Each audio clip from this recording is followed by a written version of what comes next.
My name is Jake Thompson. I'm 15 years old and I live in Lubbock, Texas.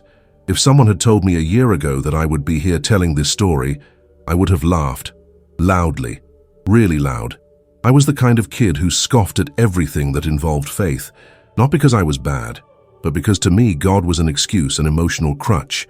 I grew up with my mom telling me that Jesus had a plan for me, and that always irritated me. If God existed, why did my dad abandon us? Why did we struggle? Why did I feel so alone even though I was surrounded by people? So, little by little, I shielded myself. I began to see everything as science, logic, chance, no soul, no purpose, and definitely no heaven. At school, I was popular. I played soccer, got good grades without any effort, and lived as if I were invincible. But inside, I carried a rage that I couldn't even explain.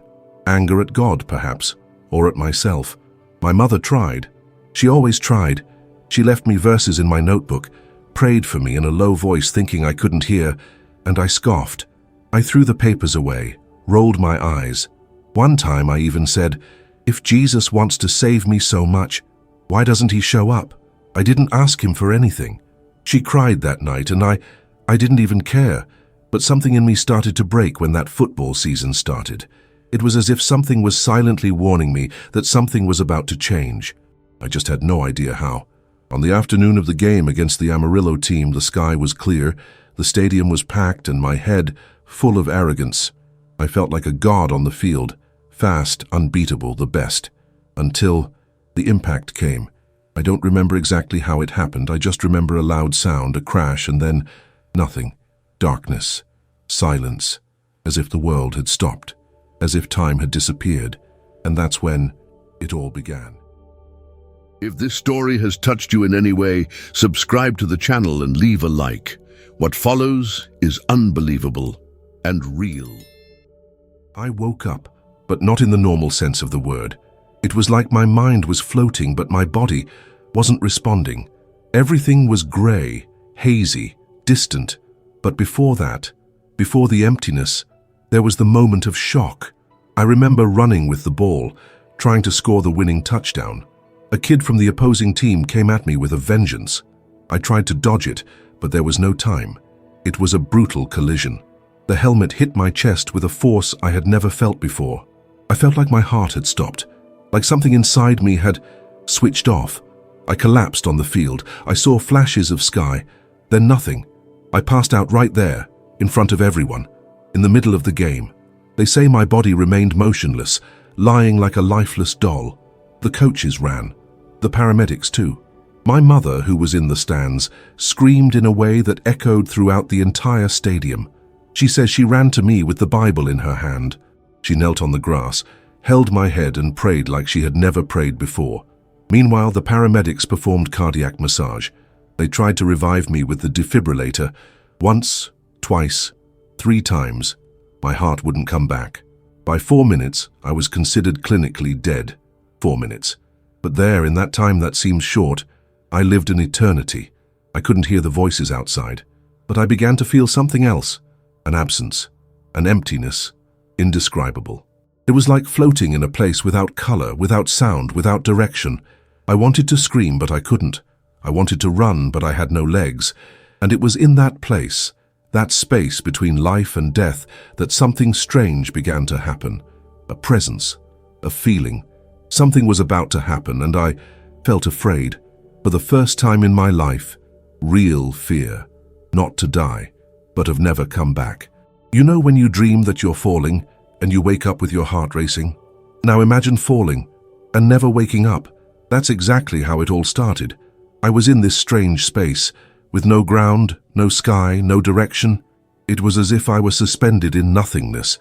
There was no noise, no color, no smell. There was no time, no pain, no body.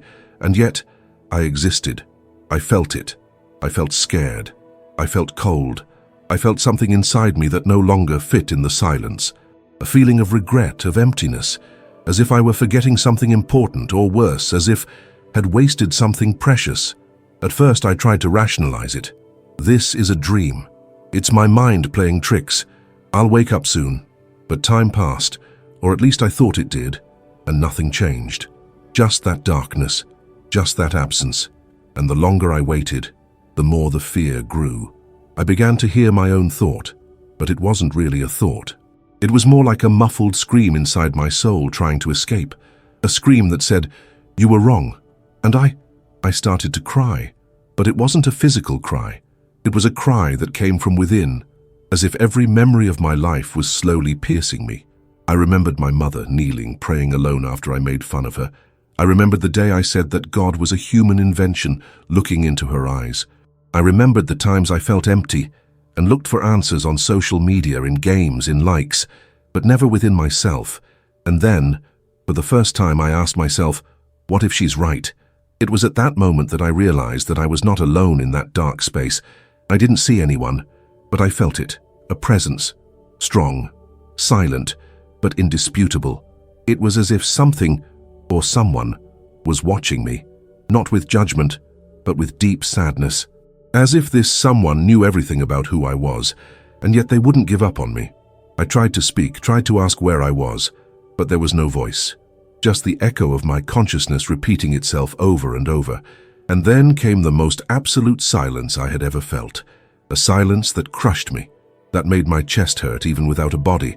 I wanted to get out of there. I wanted to go back. I wanted to ask for forgiveness. But how do you ask for forgiveness when you have spent your entire life denying the existence of someone who now seems to be in front of you? It was at that moment that I saw a spark, small, distant, but alive, a light, and it was coming towards me. I didn't know what it was, but at that moment, in the middle of the darkness, the light was all I wanted. The light was slowly approaching, as if it knew I wasn't ready for it. It wasn't an ordinary light. Not the kind you see when you turn on a lamp or when the sun shines through a window. It was a living light, warm, palpable. She didn't just light up the space, she filled everything, and with it, something began to change inside me. The fear that consumed me gave way to a strange peace. It wasn't peace in the romantic sense of the word. It was more like a deep relief, as if I were returning to a place that, somehow, had always been mine, even without me knowing it. As she got closer, the emptiness disappeared. I began to feel memories, not see but feel. Memories of my childhood, of my mother's laughter, of the smell of Sunday morning coffee, of the hugs I rejected out of pride. Each memory came like a warm wave, washing away the guilt, the arrogance, the indifference. Then from the light came a presence. I didn't see a face at first. It was more like a silhouette surrounded by a glow that didn't hurt the eyes. And yet it was impossible not to understand. He knew me, completely. No words, no introductions. He knew who I was, and I knew who he was. Jesus. Not because someone told me, not because I saw it in a picture, but because my heart, I knew. It was as if the truth itself was revealed in its entirety, and I fell to my knees. Or rather, I felt my spirit bow. He didn't judge me. He didn't accuse me. But he looked at me with a love I had never felt before, a love that crossed any barrier, a love that said, "I've always been here." I cried, not of pain but of shame, shame for having denied, mocked, despised, for having lived as if he were a myth, an invention, when in truth he was the only real thing. And then he spoke, not with voice, but with truth, as if each word was planted straight into my soul. "Jake, I've known you since before your first heartbeat. You walked away from me, but I never walked away from you. My body was shaking, or my spirit, I don't know. I could only repeat in my mind, 'Forgive me, forgive me, forgive me.' And he answered, 'You still have time, but first, you need to see.' See what?" Before I could understand, he reached out his hand. As he touched me, a new light enveloped us, and suddenly, everything around me began to change. And what I saw next, I would never forget. The light around us pulsed like a living heart. Each beat seemed to carry meanings that went beyond words. It was as if time, logic, everything I knew had been suspended, and there, hand in hand with Jesus, I was taken into myself. It wasn't a metaphor. He showed me my life, not like a movie, but as if I were living each moment again, only this time with his eyes. I saw it when I stole money from my mother's wallet to buy an online game. I saw it when I humiliated a classmate in front of the entire school just to feel superior. I saw my mother crying alone in her room after I yelled at her. I even saw things that I had forgotten, or wanted to forget. But what hurt the most was feeling how my every choice affected others. It was as if every wrong move left an invisible crack in someone's heart, and now I could feel the pain I had caused as if it were my own. And yet, Jesus wouldn't leave me. He stood by my side, firm, not to condemn me, but to teach me. He showed me that every choice matters, that every word carries weight, that living without love, without forgiveness, without truth, is like building your own prison. And I cried like never before. It was then that I understood what true regret was. It wasn't fear of hell.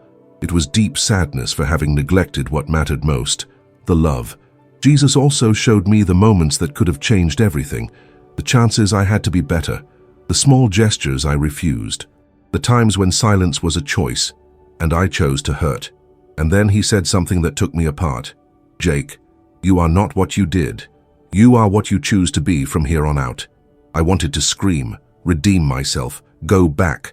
I wanted to apologize to everyone. I wanted a new beginning, and he just smiled. At that moment, everything stopped. The light, the time, the pain, everything was suspended. And now, looking at you who are listening to this, tell me one thing. If it were you there with me, what would Jesus show you? Right here in the comments, maybe what you share today is the answer someone is looking for. The light changed. It didn't disappear. It just transformed. It was as if the environment around us had unfolded, revealing a new space, a place I couldn't describe with ordinary words, but I'll try. It was like a garden, but not just any garden. The trees seemed to breathe. The ground was alive, and the air carried meanings. It was a silent place, but full of voices that could not be heard with the ears. They were felt with the heart. Jesus looked at me, and I knew something important was about to happen. "This is the garden of decisions, Jake," he said. "Here many come and few understand." Ahead of me I began to see paths, not of earth or stone, but made of memories, choices, intentions. It was as if each path represented a decision someone made, or didn't make. Some paths were clear, flowery, others dark, full of thorns, and others simply disappeared into nothingness. I saw people walking through them. Some were confused, others were determined. But what struck me the most and were the ones that were trapped, souls like shadows, wandering aimlessly, trapped within their own cycles. Some repeated the same words over and over. I was right. I didn't need anyone. This wasn't real. Others just cried, and that's when I understood. These people were not being punished.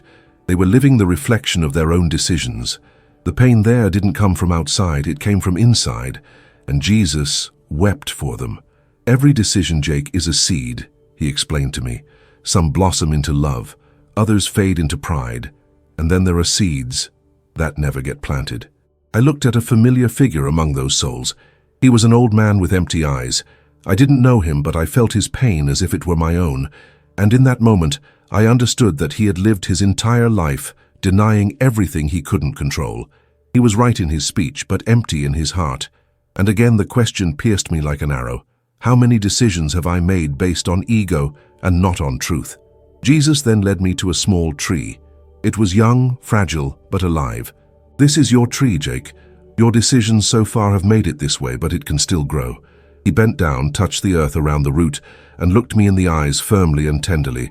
"But to grow up, you have to choose who you want to be, even when no one is watching." There in that garden I saw clearly, free will is not a privilege, it is a responsibility, and I would never look at life the same way again. I was still standing in the garden of decisions, but something inside me had changed. It wasn't just what I had seen, it was what I had felt. Part of me was falling apart. Part of me was being reborn. Jesus remained by my side. He didn't say anything else for a few seconds. He just looked at me with a silent and incomprehensible love. And then he did something unexpected. He hugged me. Simple as that. And at that moment, something indescribable happened. It was as if the entire universe had stopped spinning, just to allow me to feel what it means to be truly loved. Not a human, conditional love that depends on what you do or what you offer, but a pure love, absolute, irreversible, a love that asks for nothing, just exists because you exist. In that hug, I felt every cell of my soul rebuilding itself, All guilt, all pride, all fear, dissolved like smoke.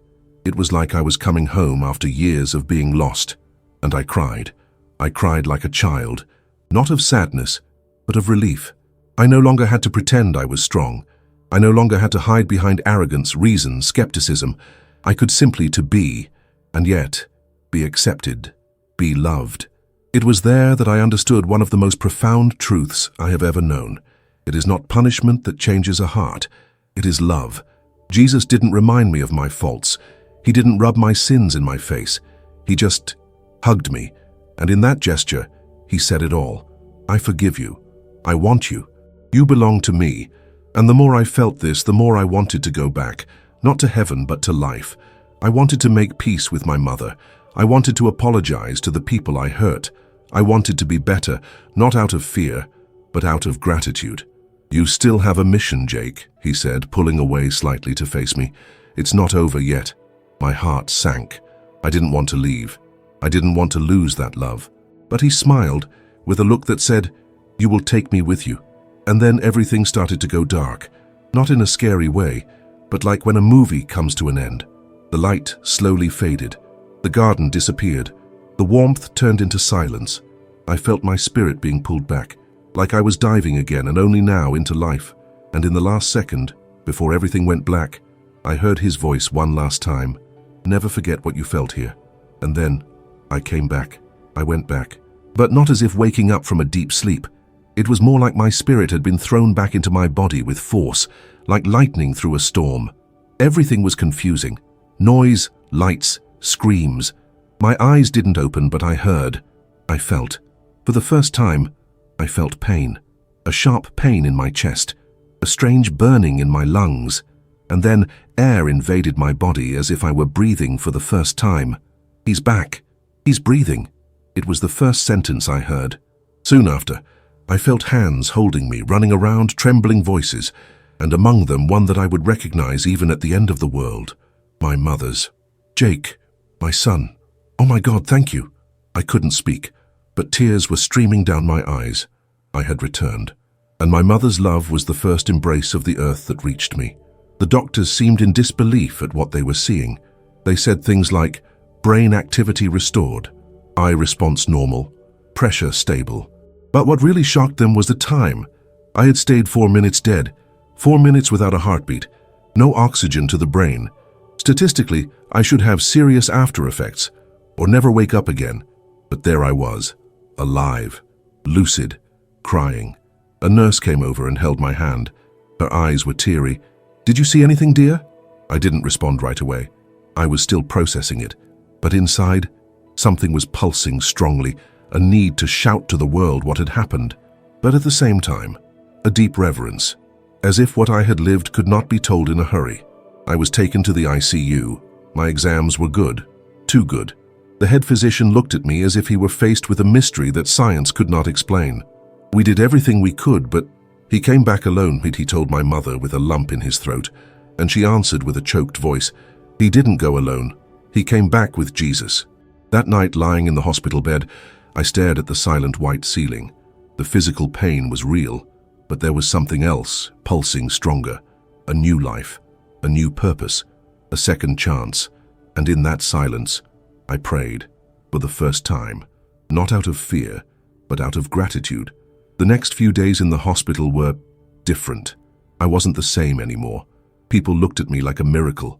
The doctors said so in no uncertain terms, but the real miracle wasn't in my body working. I was in what had happened within of me. I, Jake Thompson, the boy who made fun of everything, now spent hours in silence, staring out the window, trying to find words to describe what I had experienced. It was difficult to explain, because it wasn't just a memory, it was a mark. It was as if my spirit had been touched by something so pure, so real, that everything around me now seemed small. On the third day, my mother asked me, "Jake, do you remember anything?" I closed my eyes and took a deep breath and said, "I was with him, Mother." "With whom, my son?" "With Jesus."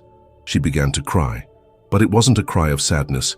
It was the kind of cry that only someone who has prayed for years for someone can understand. She held my hand and said, "I knew he would never give up on you." That afternoon, I decided to tell what I saw, not as someone trying to convince, But as someone who simply can no longer keep it inside, I told about the darkness, about the silence, about the garden, about the embrace. I told him about love, a love I had never felt, a love that healed me. My father showed up at the hospital after years away. He heard what happened. I looked at him with different eyes. Before I hated him. Now I only felt compassion. "Father, I forgive you," I said, even without him asking. He was in shock. He cried. He hugged me like he had never done before. Forgiving him didn't erase the past, but freed me from him. I came home a week later. The school heard about it. My friends started calling me the Miracle of Lubbock. Some laughed, others walked away. But I didn't care about that anymore. I started writing, recording everything I remembered from the experience. And little by little, I began to talk to my pastor, to my closest friends, to strangers who wanted to know. But it wasn't easy. Why live something like this changes everything, but the world remains the same, and therein lies the challenge, keeping the light you saw alive, even when everything around you seems to want to extinguish it. Sometimes I would wake up in the middle of the night with the sound of his voice still echoing, "You still have a mission."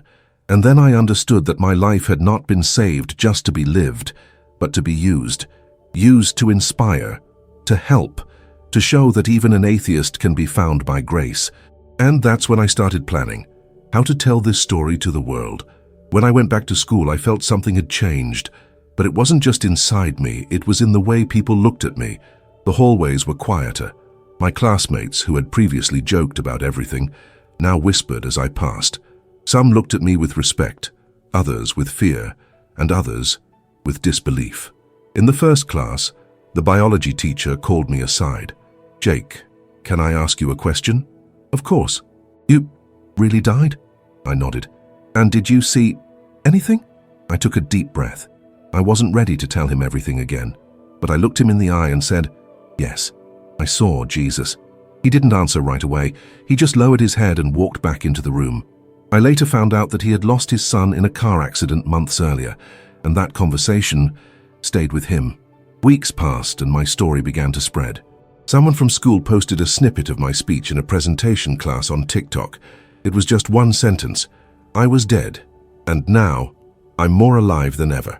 The video exploded.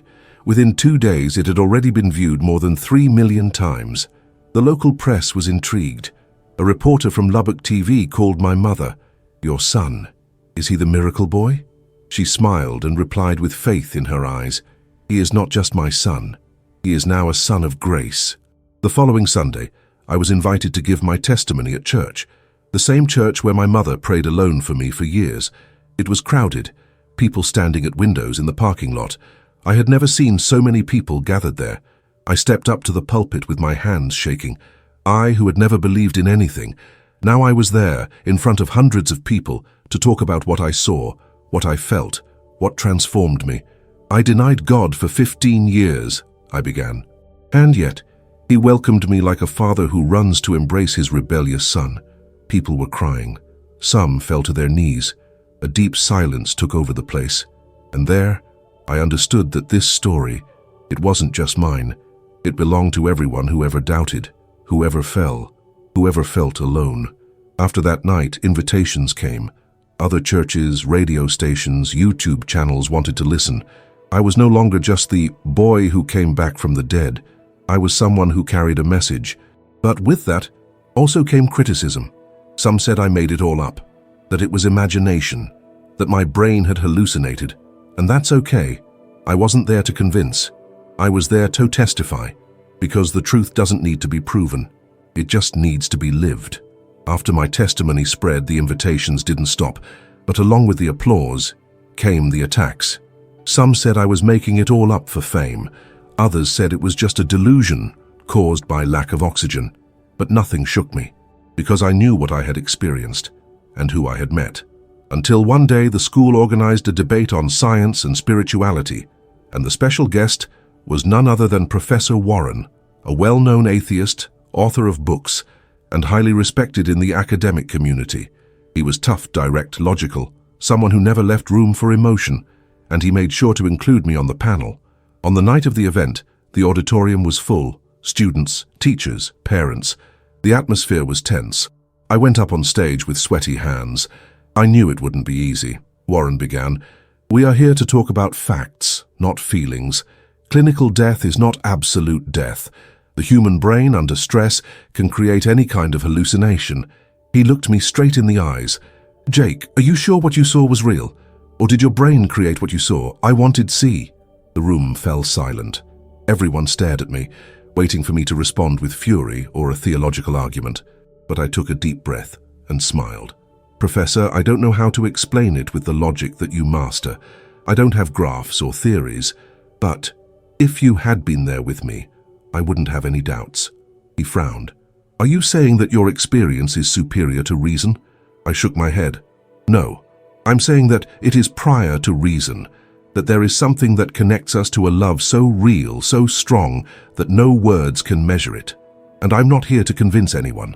I'm only here because I can no longer keep quiet about what I saw, what I felt, and what changed my life forever." Silence again. But this time, it was different. Warren stared at me for a few seconds. His gaze, previously hard, was now hesitant. He didn't answer. He just lowered the microphone, looked at the floor, and walked off the stage. After the event, he looked for me backstage. "Jake, my son died 3 years ago, and since then, I feel nothing. No pain, no faith, just emptiness." I put my hand on his shoulder and said, "Professor, emptiness is also a calling. Sometimes it is in silence that God shouts loudest." He didn't say anything, but he cried. There I realized, we don't need to win debates. We need to touch hearts. And that's what Jesus taught me. My life has never been the same again, and honestly, thank goodness. Today, when I look in the mirror, I see more than a boy who survived a cardiac arrest. I see someone who died for 4 minutes and was reborn with a mission. I returned to my routine, but with different eyes. At school, I started to be sought out by classmates who previously made fun of everything. Now they wanted to talk about faith, about God, about death. At church, I became a volunteer. I helped young people, told my story in schools, in support groups, and even at community meetings. My mother hugged me every day as if it were the first, and maybe it really was. It's not easy to live with an experience like that in your memory. There are days when everything seems distant, like a dream, but then I remember the hug. I remember his look. I remember the voice that said, "You still have a mission." And I continue. I started a channel to tell my story. In the first video, with my heart in my hand, I told everything. No script, no rehearsal. I just opened my heart. My name is Jake. I was an atheist. I died. I came back. And now I can no longer live as if nothing happened. The video went viral. Millions of views, thousands of comments, people saying they started praying again, that they forgave their parents, that they sought help, that they stopped thinking about suicide. And that's when I understood. My pain became a path to someone's healing. Today I know life is short, fragile, and unpredictable, but it is also precious. Every day is a new chance. Every breath, a gift. If you are hearing this now, it is not by chance. Maybe you're in the dark, lost, feeling the emptiness I felt. But let me tell you something. You are not alone. Even if you don't believe it, even if you have doubts, the love that found me in the silence of death is also looking for you now. And the question remains, if today were your last day, would you be at peace? If this story touched you, share it. Comment. Talk to someone. Maybe that's the message someone else needs to hear. And never forget, even a heart that has denied everything can be transformed by an eternal embrace. If you've made it this far, it's because this story touched something inside you. So don't leave without subscribing to the channel. Here, each story has a purpose. And if this one reached you, comment below. I felt the hug. This simple comment could be the answer someone needs today. Leave a like to show that you stayed until the end. And now watch the next video that appears on the screen. It could be exactly what God wants to speak to you right now.